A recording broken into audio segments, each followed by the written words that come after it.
इस independence day pocket FM लेकर आ रहा है कुछ ऐसी कहानियां जहां देशभक्ति सिर्फ लफ्जों में नहीं कर्म में दिखती है। जिन्होंने अपनी ताकत, अपनी हिम्मत और अपनी जिद से देश की रक्षा को अपना फर्ज बना लिया।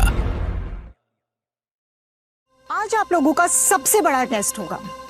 बहुत सालों से ये टेस्ट कोई भी पास नहीं कर पाया है। बहुत उम्मीदों के साथ आई हूं मैं इस बैच के लिए। जो भी मेरी इस उम्मीद पे खरा उतरेगा उसे स्पेशल कमांडर बनने का मौका मिलेगा। Yes ma'am. आप लोगों को वो लकड़ी का बोर्ड दिखाई दे रहा है, उसके बीचों बीच एक ब्लैक कलर का डॉट है। उस ब्लैक डॉट पे निशाना लगाना है आप लोगों को। जो निशाना लगा लेगा वो टेस्ट पास कर लेगा। मैम, मैं लगाऊंगा निशाना। मैं यहाँ का बेस्ट निशानेबाज हूँ और मुझे पूरा यकीन है ये टास्क मैं ही जीतूंगा। वो तो निशाना लगाने के बाद ही पता चलेगा। ये सुनकर धीरज तनकर खड़ा हो गया। उसे यकीन था कि स्पेशल कमांडर तो वही बनने वाला था। धीरज ने आगे जाकर निशाना साधा, लेकिन उसकी गोली रेड डॉट तो दूर उस लकड़ी के बोर्ड तक पर नहीं लग पाई। बहुत उम्मीद थी मुझे इस बैच से, लेकिन हर साल की तरह इस साल भी ये टेस्ट कोई पास नहीं कर पाया। जाइए, जाके अपने पोजीशन पे खड़े हो जाइए। अब हर कोई समझ चुका था कि ये किसी के बस की बात नहीं थी। Anyone else? मैम सर, क्या मैं एक बार ट्राई कर सकता हूँ विद योर परमिशन? ये क्या, यहाँ चाकू चम्मच चलाने की बात नहीं चल रही है। तू जाके सब्जियां काट। धीरज ने विक्रम से ये कहा तो हर कोई दबे मुंह हंसने लगा। शांत हो जाइए। तुम ट्राई कर सकते हो जवान। मैडम, ये सिर्फ टाइम पास कर रहे हैं। उसने कभी बंदूक ही नहीं उठाई। निशाना लगाना तो बहुत दूर की बात। देखिए, ये भी इस बैच का हिस्सा है।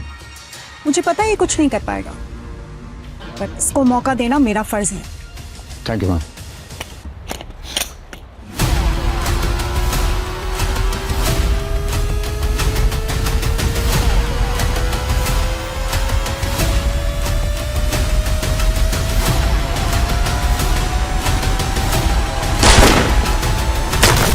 लेकिन जैसे ही विक्रम ने निशाना लगाया, हर किसी के जैसे होश उड़ गए। धीरज का मुंह तो खुला का खुला रह गया, क्योंकि विक्रम का निशाना सीधे डॉट पर जाकर लगा था।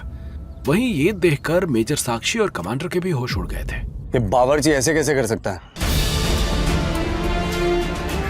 तुमने आज तक बंदूक तक नहीं उठाई ना, फिर इतना सटीक निशाना कैसे लगा सकते हो? क्या है तुम्हारी सच्चाई? क्या छुपा रहे हो हमसे? Tell me.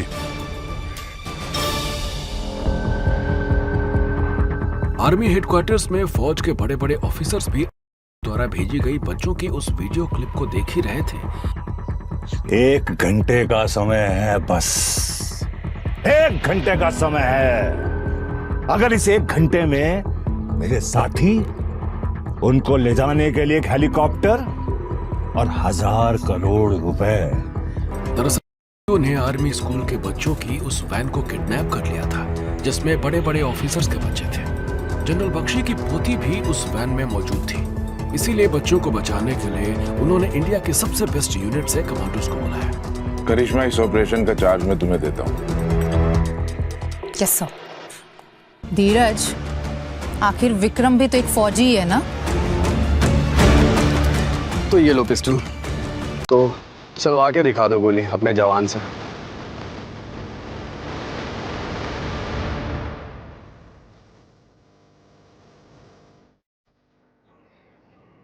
धीरज ने अपने पिस्टल विक्रम के सामने डाली तो उसकी गर्दन शर्म से झुक गई, क्योंकि उसे पिस्टल चलाना आता ही नहीं था। इसलिए कि धीरज ने पिस्टल के साथ उसकी ट्रेनिंग ही नहीं देने दी थी। अब ये तो तुमने देख ही लिया, लड़ने के काबिल तो ये है नहीं। पर अगर तुम अभी भी कहती हो उसको लेके जाना है तो सामान और लाशें उठाने के लिए लेके चल सकते हैं।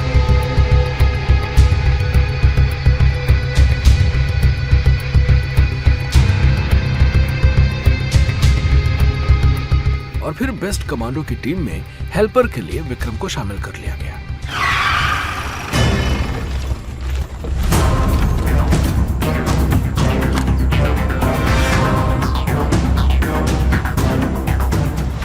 सभी स्नाइपर कमांडोज ने जब को गन पॉइंट पर ले लिया तो लेफ्टिनेंट धीरज ने चिल्लाकर कहा, तुम्हारा खेल खत्म हुआ फिरोज। तुम सब हमारे स्नाइपर के निशाने पर हो। अगर जरा सा भी हिले ना, तुम सबकी खोपड़ी तरबूज जैसी खिली मिलेगी।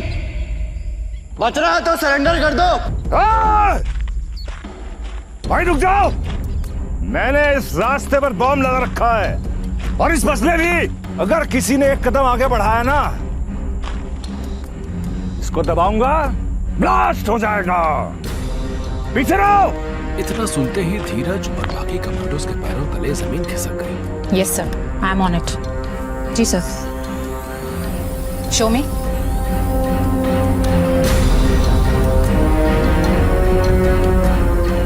सर, ड्रोन से देख पा रही हूँ कि 3 से 4 होने की आशंका है। करिश्मा, देश के टॉप ऑफिसर्स के बच्चों की जान दांव पर लगी है। तुम एक काम करो, उस अर्दली को भेजो नेगोशिएशन के लिए। All right sir, on it. सुनो, तुम्हें मौका चाहिए था ना, मिल गया मौका। अंदर जाओ और पता करके आओ कि वहां क्या हो रहा है। It's your time. जी मैम। फिरोज, तुम्हारी मांगों की बात करने के लिए हमारा एक निहत्था जवान तुम्हारी तरफ आ रहा है।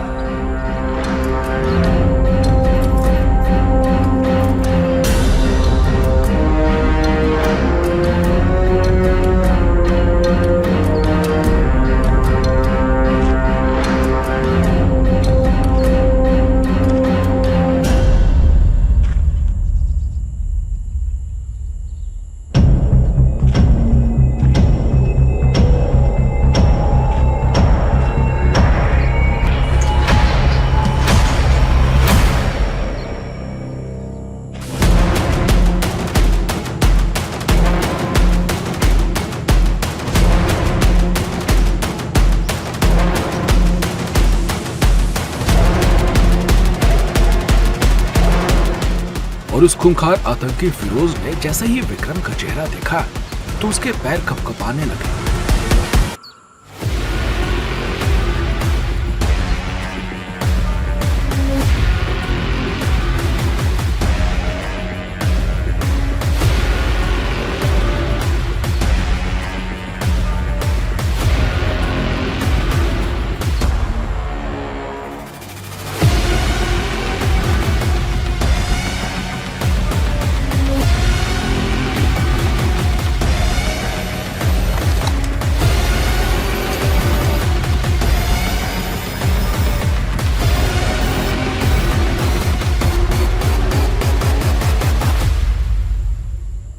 एक तरफ एक सिपाही अपनी किस्मत से लड़ रहा था और अब मिलिए एक ऐसे हवलदार से जिसके कमजोर दिखने के पीछे छुपा है एक खतरनाक राज।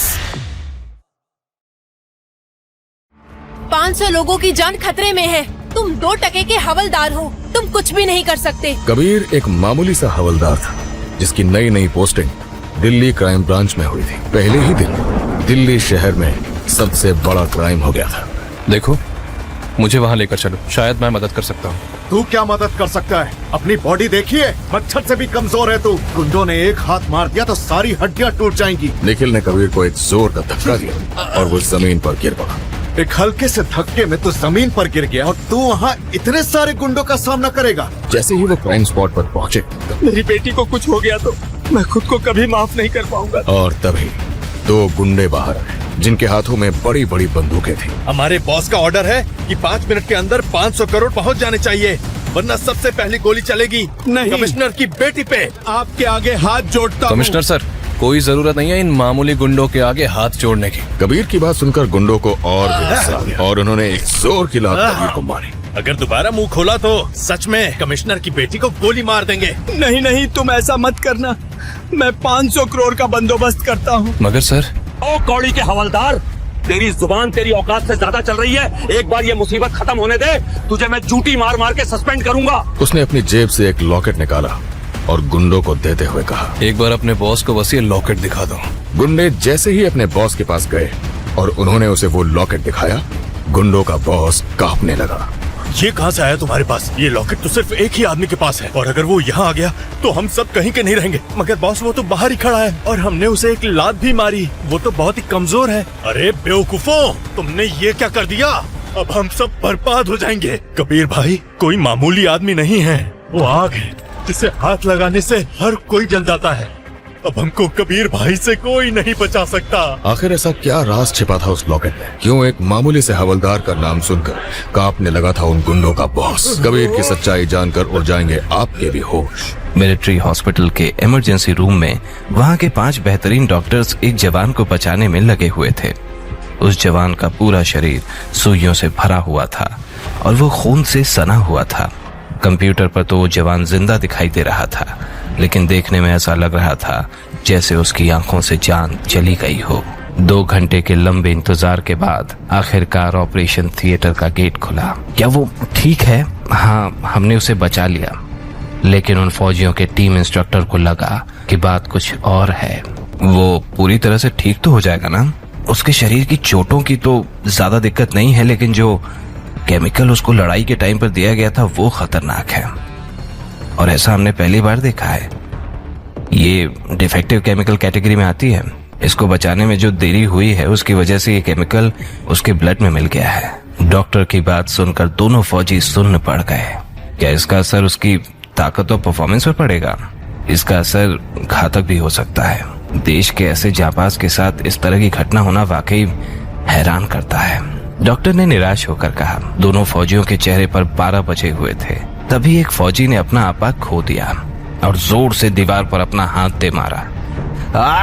टीम इंस्ट्रक्टर ने उसका कॉलर पकड़ लिया और उससे कहा, मैंने तुम्हें ये कितनी बार कहा है कि कबीर की ऑर्डर बिना सवाल किए मान लिया करो। Follow orders. मुझे बिल्कुल नहीं पता था कि वहाँ कुछ लोग जिंदा बचे हैं। इसी बीच चेयर पर बैठे सीनियर ऑफिसर ने पूछा, आखिर वहाँ हुआ क्या था? बताओ मुझे।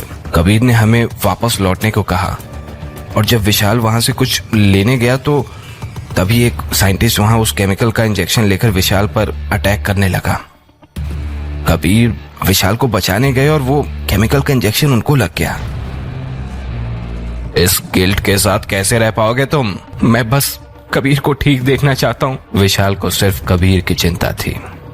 क्या वो अभी भी मिलिट्री इंटेलिजेंस ब्यूरो ज्वाइन कर सकता है? डॉक्टर की माने तो कबीर अब फिजिकली उतना काबिल नहीं है, और तुम तो जानते ही हो कि मिलिट्री इंटेलिजेंस ब्यूरो में हम सिर्फ बेस्ट ऑफ बेस्ट को ही लेते हैं। और तुमने तो 3 लोगों का नाम दिया था ना मिलिट्री इंटेलिजेंस ब्यूरो के लिए।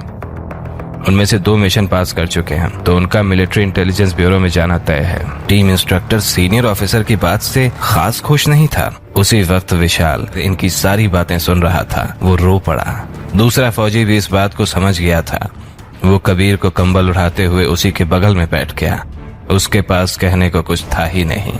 अगले दिन कबीर फिजिकल एग्जामिनेशन रूम के बाहर अपने रिजल्ट का इंतजार कर रहा था। वो चुपचाप अपना पसीना पोंछ रहा था। विशाल भी उसी के साथ शांत खड़ा था। क्या होगा अगर रिजल्ट की वजह से तीनों अलग हो गए?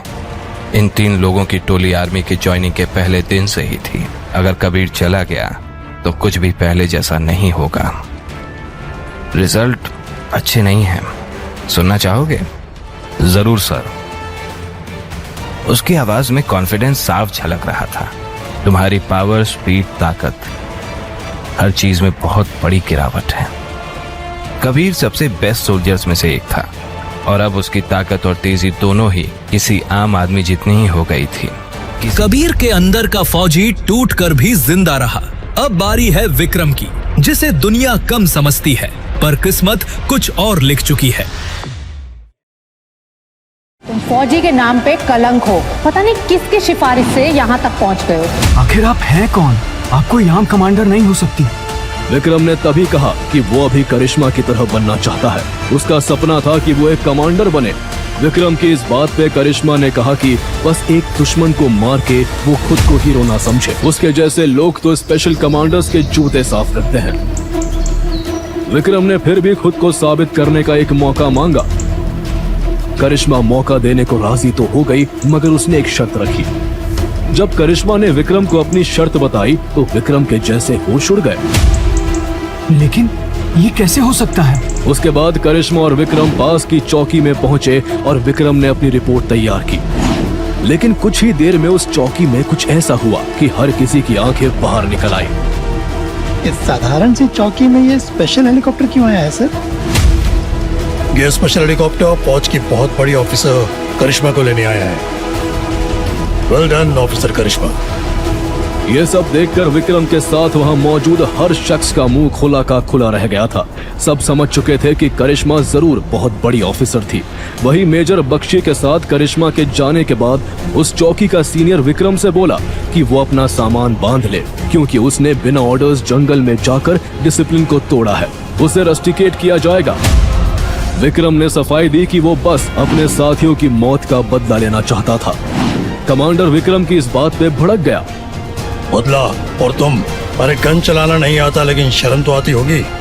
विक्रम पर सभी हंस रहे थे कि तभी वहां एक और हेलीकॉप्टर आया और उसमें से निकलकर एक कमांडर ने कहा, सिपाही विक्रम, आपको हमारे साथ रेजिमेंट चलना होगा, ऊपर से ऑर्डर्स मिले।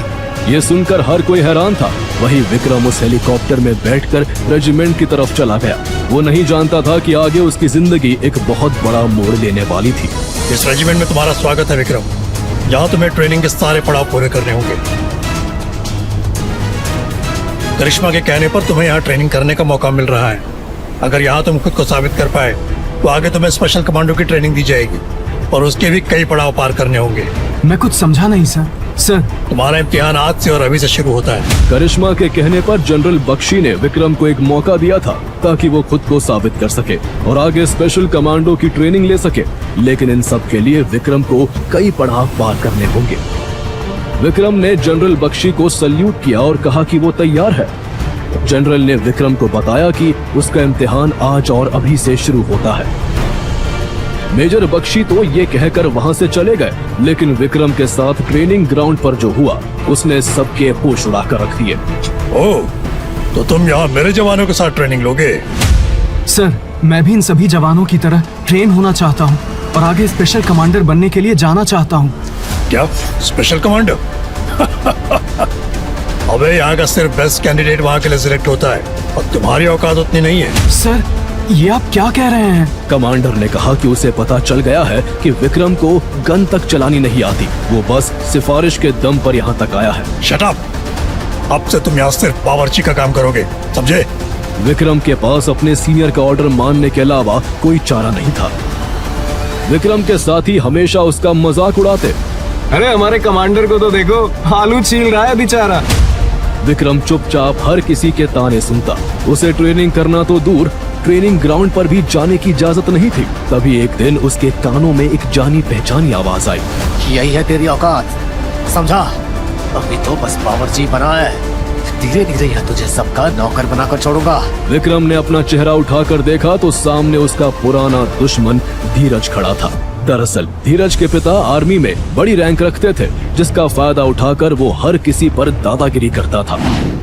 जब विक्रम की फौज में भर्ती हुई थी तब धीरज उसका साथी जवान था, लेकिन वो अपने पापा की पोजीशन का फायदा उठाकर सब पर हुकूमत चलाता।